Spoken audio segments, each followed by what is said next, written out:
नमस्ते। इस वीडियो में हम बात करेंगे कि हिंदुस्तान की और दुनिया भर की सरकारें आपका डेटा किस तरीके से यूज कर रही हैं। जी हाँ, आपका डेटा किस तरीके से आपको ही मैनिपुलेट करने के लिए यूज किया जा रहा है। अंत तक इस वीडियो को जरूर देखिएगा क्योंकि मैं आपको कुछ चौंकाने वाले भी इस वीडियो में बताने वाली हूँ, तो मिस एकदम मत कीजिएगा। तो आसानी से अगर आपको समझाऊं तो डेटा क्या है। डेटा आपके लिए आपका डेटा हो गया आपका नाम, आपके पारिवारिक नाम या आपका सरनेम, आपका मोबाइल नंबर, आपका ईमेल एड्रेस, ये कॉमन डेटा हो गया। बट इसके अलावा भी आपका काफी सारा डेटा होता है, जैसे कि आपकी लोकेशन, आप कहाँ से खाते हैं, क्या आप सिंगल हैं या आप मैरिड हैं, आप कौन सी सरकारी स्कीमों का इस्तेमाल करते हैं, आपका इनकम ग्रुप क्या है, और ऐसे प्रकार का भिन्न भिन्न प्रकार का डेटा है जो कि आपकी पर्सनैलिटी को या आपको डिफाइन करता है। तो ये वाला जो डेटा है ये सरकारें एक्सेस कर लेती है, लेकिन वो भी मैं आपको बताऊंगी कि ये इस डेटा को किस तरीके से इस्तेमाल किया जाता है। लेकिन सबसे पहले ये डेटा लोगों को मिलता कैसे है, तो सोच के देखिए। इसका सबसे बड़ा एक्सेस जो आप डेटा का देते हैं लोगों को, वो होता है आपके मोबाइल ऐप्स के द्वारा। आप मोबाइल ऐप में लॉग इन करते हैं तो निश्चित सी बात है वो आपसे आपका मोबाइल नंबर और ईमेल तो मांगते ही हैं, लेकिन कई बार वो आपसे ये भी पूछते हैं कि क्या आप अलाउ करते हैं आपको अपनी लोकेशन सर्विसेज यूज करने के लिए, चाहे आप ऐप यूज कर रहे हैं या नहीं कर रहे हैं। तो इन अ वे वो आपकी स्नूपिंग कर रहे हैं, आप पे नजर रख रहे हैं 24 घंटे की आप कहाँ जा रहे हैं, आप कहाँ रहते हैं। सिमिलरली कई ऐप्स आपसे काफी हद तक एक्सेस मांगती हैं, जहां तक कि आपके कॉन्टैक्ट्स या आपका कैमरा तक। और ये जो है हम जल्दी जल्दी में ऐप्स डाउनलोड करते हैं तो हम अलाउ इसे कर ही देते हैं, चाहे आप एंड्रॉयड यूज करते हैं या iOS यूज करते हैं। आपके जो फोन का जो भी सॉफ्टवेयर है उसे के पास भी डेटा रहता है कि आप कहाँ जा रहे हैं, आप कहाँ आ रहे हैं, आप किस टाइप की एप्स यूज कर रहे हैं। आप कई दफा पब्लिक वाईफाई यूज करते हैं तो आप फिर से अपना डेटा जो है वो पब्लिक सिस्टम में देते हैं। इसीलिए कहते हैं ना कि कोई भी इम्पोर्टेंट वेबसाइट जैसे बैंकिंग या फिर कोई भी इम्पोर्टेंट काम आपको पब्लिक वाईफाई पर तो एकदम नहीं करना चाहिए। कई बार हम काफी ऐसी एप्स में पार्टिसिपेट करते हैं, हम सर्वेज में पार्टिसिपेट करते हैं, तो जाने ना अनजाने में हम अपना काफी सारा जो डेटा है वो इंटरनेट को के माध्यम से कई कंपनियों तक उसे पहुंचा दिया जाता है। लेकिन कई बार हमारा जो डेटा है वो हमारे पास मोबाइल सर्विस, इंश्योरेंस कंपनीज, इन सब के पास भी होता है। तो उसको भी कई डेटा ब्रोकर्स हैं या हैकर्स हैं जो कभी कभी अनएथिकली भी अक्वायर कर लेते हैं और आगे उसको बेच भी दिया जाता है। सोच के देखिए ना, कई बार ये आपको कितने अननोन मैसेजेस और प्रमोशंस आते हैं, तो वो कहाँ से आ रहे हैं, कहाँ से मिला उनको आपका डेटा। अब हम आते हैं कि सरकारें जो है वो इस डेटा का करती क्या है। करोड़ों हिंदुस्तानी हैं, करोड़ों लोग हैं पूरे दुनिया में, तो आपका एक डेटा यूज करके वो क्या ही कर लेंगे।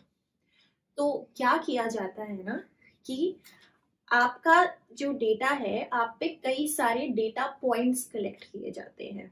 अगर आपकी एक साइकोग्राफिक प्रोफाइल बनानी है कि मान लीजिए आपका नाम जो भी है और आप कहाँ जाते हैं, आप कहाँ खाते हैं, आपका वो ईमेल एड्रेस क्या है, आप किस पॉलिटिकल पार्टी को पसंद करते हैं, आप कॉमेडी देखते हैं, आप किस तरह की पिक्चरें देखते हैं, आप किस तरीके के गाने सुनते हैं, इन सब चीज़ों को एक साथ लेके, तो ये जो अलग अलग चीज़ें जो मैंने आपको बताई ये हो गई डेटा पॉइंट्स। इन सारे डेटा पॉइंट्स को इकट्ठा करके एक साइकोग्राफिक प्रोफाइल जो है वो बनाई जाती है। इसको डेटा माइनिंग भी कहा जाता है।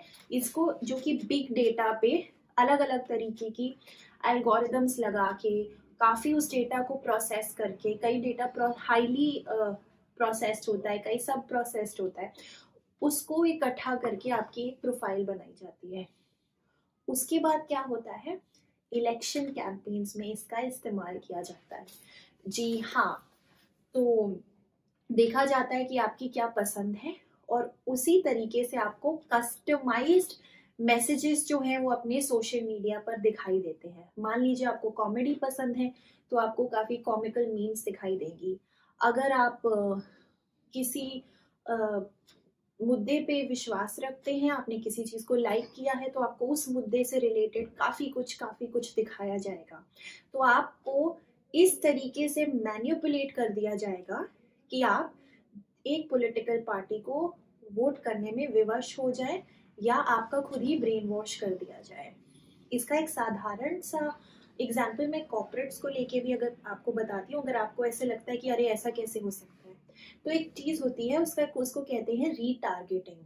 अब जैसे मानिए कि मैंने गूगल रीटारगेटिंग से जो है उस पर अब उनकी फैसिलिटीज़ यूज़ कर रही हूँ या सॉर्ट ऑफ अप्लाई कर दिया, तो क्या होगा कि अगर कोई भी इंसान जो है वो किसी वेबसाइट पे अगर आता है, अगर मान लीजिए कि कुछ वो देखता है लेकिन वो जो है वो खरीदता नहीं है, लेकिन उसको वही ऐड बार बार गूगल की पार्टनर एड्स पे और वेबसाइट्स पे दिखाई जाती है ताकि उसे इतना हद तक विवश कर दिया जाए उसको खरीदने के लिए और बार बार परसुएड किया जाए। और कई बार तो आप ये भी देखते हैं ना कि जिस प्रोडक्ट को आप देख रहे थे वही प्रोडक्ट आपको बार बार दिखाया जाता है, तो इसको कहते हैं रीटारगेटिंग। तो पॉलिटिकल कैंपेन्स जो होते हैं वो इतने कस्टमाइज्ड होते हैं और इनफैक्ट इतने सोफिस्टिकेटेड भी हो सकते हैं कि कई बारी जो है इस डेटा को इस तरीके से फिल्टर किया जाता है कि एक कैटेगरी निकल के आती है हाईली परसुएडेबल्स, यानी कि ये एक वो वाली जनता है जो ना कि इस तरफ है ना उस तरफ है। उन्होंने अभी उनका रुझान जो है वो डिसाइडेड नहीं है कि वो किस तरफ वोट करेंगे, तो उनको इतना मैसेजेस दिखाया जाता है कि वो आपकी पार्टी को लेकर कन्विंस हो सकते हैं। यहाँ तक कि ये भी सुनने को आता है कि कई बार इतना सोफिस्टिकेटेड एल्गोरिदम्स भी लगाए जा रहे हैं कि सरनेम्स को ऑटोमेटिक कास्ट पे कन्वर्ट करके कास्ट बेस्ड मैसेजेस भी डाले जाते हैं, क्योंकि हमारी जो जनता है वो सोशल मीडिया पे तो अक्सर रहती ही है और इस पे इतने मैसेजेस जाते हैं कि इलेक्शन कमीशन का भी मोरल कोड ऑफ कंडक्ट लगाना नामुमकिन सा ही है, क्योंकि इतने सारे मैसेजेस को कोई कैसे ही फिल्टर कर पाएगा। तो सोच के देखिए कि आप किस तरीके से मैनिपुलेट हो जाते हैं। यहाँ तक कि अब व्हाट्सएप है वो भी आने वाले समय में एड्स शायद दिखाए, इसीलिए जो है इतना बड़ा विवाद उठ के खड़ा हो गया था कि अगर व्हाट्सएप भी एड्स दिखाएगा, अभी तक तो काफ़ी सारे व्हाट्सएप फॉरवर्ड्स फेक न्यूज़ तक किए जाते हैं, लेकिन अगर ऐड के तौर पे आपको बार बार, प्रिवेसी का मतलब क्या होता है कि आपकी जो प्रिवेसी है उसे इंट्रूड किया जा रहा है, तो अगर आपको इतना इंट्रूसिव कंटेंट दिखाया जाएगा और मैनिपुलेट किया जाएगा तो आप ही खुद सोच के देखिए कि किस तरीके से इलेक्शंस को स्विंग किया जा सकता है। और ये सिर्फ हिंदुस्तान की बात नहीं कर रही हूँ मैं बात कर रही हूँ पूरी दुनिया की।